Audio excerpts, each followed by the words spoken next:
So that is one of the things that we have to do. What I would like to ask later on sa atong cooperative, kasi usa sa mga prinsipyo sa kooperatiba, mas maayo kung mosulod ka na lang sa usa ka existing cooperative rather than to form a new one. Wa sila mga management skills, kasagaran. All right. Madam President, kani usa ka dako nga issue. No, gamay pa siguro ka sa iligan, ako pa ko siguro na tao, problema na nato ni. Well, okay.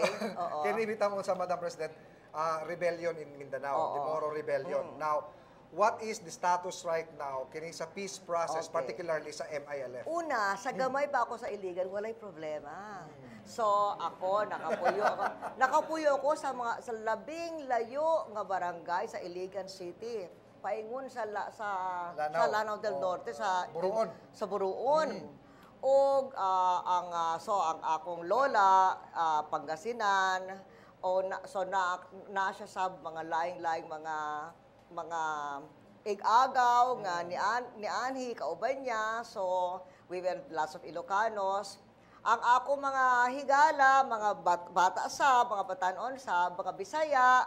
So, ang nagapalit sa among kopra, Chinese. Okay. Ang tagiya sa electric cooperative, dili cooperative, electric company, Mestizo Espanyol. Sa pag-adto namo sa palengke sa Tiangge, mga vendors dito, daghan mga Chinese, daghan sa mga Muslim. So kami tanan just one community. Walay gumot. Oo, karon. So that's why it's very sad na lison ko na makita karon nga naay gera in between the different ethnic groups. And I think a lot of it is because of economic exclusion. So nalipay ko naman karon nga anay ceasefire o maningkamot kita aron makaabot gihapon ang kalinaw. So we have here today, I'd like to introduce the new Secretary of the Peace Process, si Annabel Abaya. It will be her first public appearance. Annabel, come. First public appearance diri gyud sa Panayam sa Pangulo. O kauban sab nato ang atong nga taga Mindanao, ang atong chairman sa peace panel sa pagka-storya sa MILF, si Ambassador Paeng Segis. Okay. So, we will ask them now Yan. to give an update of the peace process and their plans. Okay. So, Annabel, your Yes, inaugural statement. Dili naman baptism of fire, madam. Oh, she's, very well trained in this process. Taga-Harvard, ang iyang course on mediation. Okay, yes, Secretary. Maraming salamat po, Madam President. Ang masasabi ko lamang po ay ito, tayo po ay patuloy na magtutulungan para po sa kapayapaan. At ang susi po sa maski anong di pagkakaintindihan, anumang alitan, pag-uusap. Hindi po tayo hihinto sa pakikipag-usap. At ito nga po, maganda nga po at kasama natin ang mga IPs. Dapat ang mga atin pong mga katutubo ay meron pong role sa ating katahimikan o sa ating kapayapaan. Isa pa po ang mga kababaihan, dapat po nating isama dyan. Dahil alam naman po natin ang mga kababaihan ang siyang nagbibigay ng katahimikan sa pamilya at nagbibigay ng masasabi nating stability. No po? And of course, yung global climate change, isa pa po yan sa mga factors na kailangan nating tignan na nagbibigay po ng maaring magbigay ng sangkatutak na problema sa atin. So, yun ang tinitignan natin. Ganun pa man, yun pong mga current programs o current concerns na tinitignan natin ngayon, yun pong mga pag-uusap na nangyayaring sabay-sabay. Alam po natin na meron pong mga usapan na masasabi nating medyo nag-i-stabilize na, kapareho po yun sa RPABB, RPMM, and all of that, no? Pero ang isa pang dalawa pong malaki na pag-uusap na kailangan natin bigyan ng pansin, yun pong usapan ng ating ng GRP with the National Democratic Front and of course the MILF. Natutuwa naman ako na actually 3 araw pa lang ako sa trabaho, puro magandang balita na. Pero para 3 months na ko, no? But that means it's accomplished in 3 days. So we're very much hopeful, madam, sa bagong leadership natin sa peace process. Yes, so sa NDF, sila ay nagpahayag immediately In fact, just last Sunday, sinabi kagad na that they remain very open and very upbeat. Kahapon, dumating dito yung ating mediator na galing sa Royal Norwegian Government at ganun din ang mensahe na sila daw ay bukas na bukas sa pakikipag-usap at gusto nilang humanap ng paraan para nga mabuksan na ang formal na pakikipag-usap. At tungkol din naman sa ating pakikipag-usap sa MILF, natutuwa rin kami na just the other day, Tuesday, meron ding magandang balita. Good. Coming At siguro, from Ambassador si Paeng Ambassador Segui. Yes, Paeng What Ambassador. can you share with us about the new developments? Una-una, bisayaan ko na lang, kinalipay man mi kay nagpirmahan mi katong Lunes, Martes ng hapon, katong civilian protection mga components.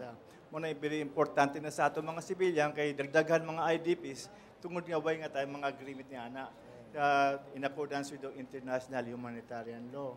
So sa karon prepared na magsugod na formal resumption of talks. Anytime siguro December matapos kining buwan na o siguro sugod na Disyembre kay tutulong nga kami mekanismo nga among natapos. Una-una gi-aprobahan ni atong pangulo, yung presidente yung suspension of military operations o suspension of military activities ng MILF. It's working very well now. Walang insidente na may nagkaaway-away sila.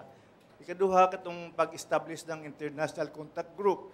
Ito ang nagpili na kami ng upat ka foreign governments na atong amigo na suportado ang peace process natin sa Mindanao.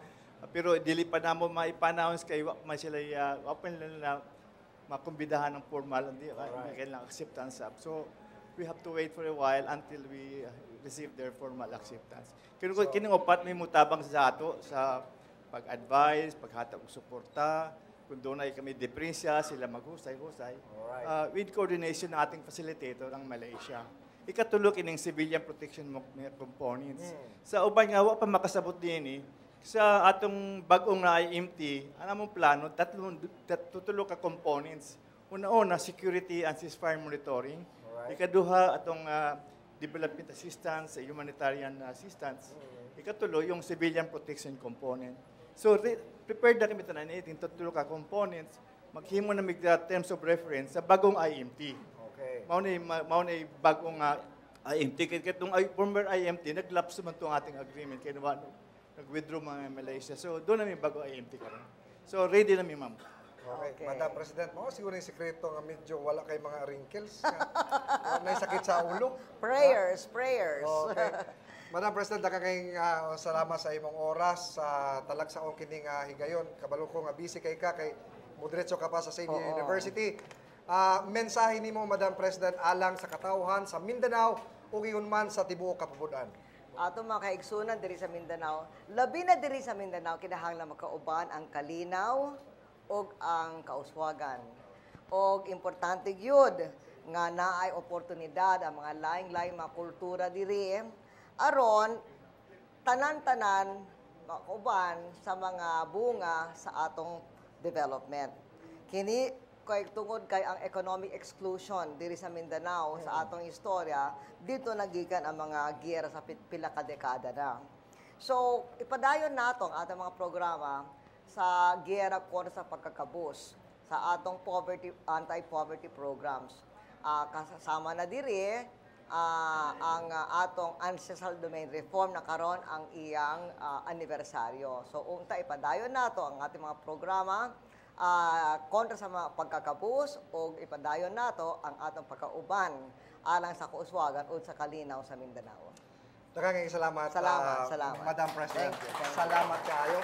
Ug syempre dinhi nagtapos ang atong pakiginabi sa atong langdong Pangulo Gloria Macapagal Arroyo kini si Art Bonhoc Jr. Daghang salamat ug God bless you, Pilipinas. Salamat, Art. Thank you so much. Thank you.